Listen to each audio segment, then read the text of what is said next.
Welcome friends, সমস্ত দর্শক মণ্ডলী, সমস্ত প্রাথমিক এবং আপার প্রাইমারি শিক্ষক শিক্ষিকাগণ, টেট ম্যান্ডেটরি সমস্ত প্রাথমিক শিক্ষকের বাধ্যতামূলক টেট দিতে হবে এই সংক্রান্ত আজকে মামলা ছিল। ত্রিপুরা হাইকোর্টের একটা মামলাকে চ্যালেঞ্জ করে সুপ্রিম কোর্টে আজকে মামলার হেয়ারিং ছিল।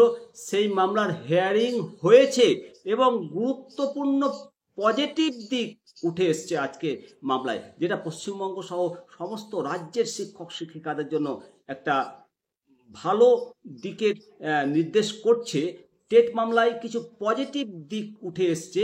আজকে 13ই অক্টোবর 2025 সুপ্রিম কোর্টে তার স্টেট অফ ত্রিপুরা ভার্সেস সজল দেব মামলার শুনানি হয়েছে। পূর্বে এই মামলা ত্রিপুরা হাইকোর্ট রায় দিয়েছিল যে 29শে জুলাই 2011 পূর্বে নিযুক্ত ইন সার্ভিস শিক্ষকদের টেট দিতে হবে না, কিন্তু ত্রিপুরা সরকার হাইকোর্টের এই রায়ের বিরুদ্ধে ত্রিপুরা সরকার সুপ্রিম কোর্টে এসএলপি করেছিল। এই মামলাটা 1 সেপ্টেম্বর যে রায় দিয়েছে সুপ্রিম কোর্ট, সেই রায়ের জাজমেন্টের জেরক্স কপি বললেই হয়। আজকে ত্রিপুরা সরকার পক্ষের আইনজীবী 1 সেপ্টেম্বর 2025 সুপ্রিম কোর্টের জাজমেন্ট অনুসারে 29শে জুলাই 2011 পূর্বে নিযুক্ত ত্রিপুরার শিক্ষকদের জন্য টেট পাস বাধ্যতামূলক করার রায় চাইলেন। কিন্তু মাননীয় বিচারপতি দীপঙ্কর দত্ত মহাশয় 1 সেপ্টেম্বরের জাজমেন্ট হওয়া রায়ের বিপরীতে হওয়া রিভিউ পিটিশনের ফাইন্ডিংয়ের জন্য ত্রিপুরা সরকারকে ওয়েট করতে বললেন।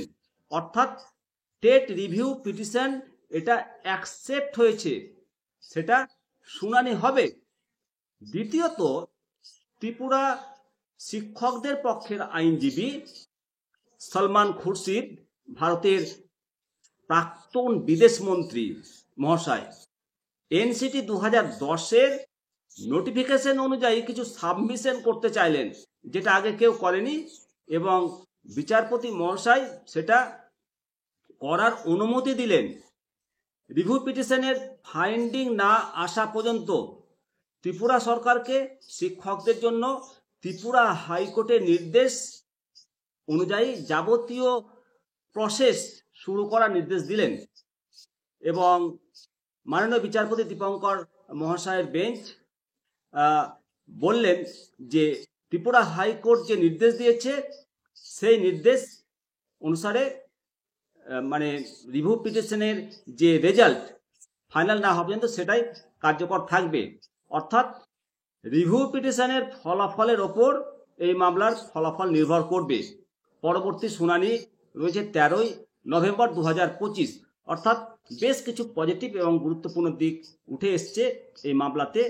আশা করা যায় অনেক কিছুই রিভিউ মামলায় সমস্ত কিছু পরিষ্কার হয়ে যাবে এবং কিছু পজিটিভ দিক শিক্ষকদের জন্য আসতে চলেছে, এটা আশা করছি। ভালো থাকবেন, পরবর্তী আপডেট আবার আপনাদেরকে জানাবো। জয় হিন্দ, জয় ভারত।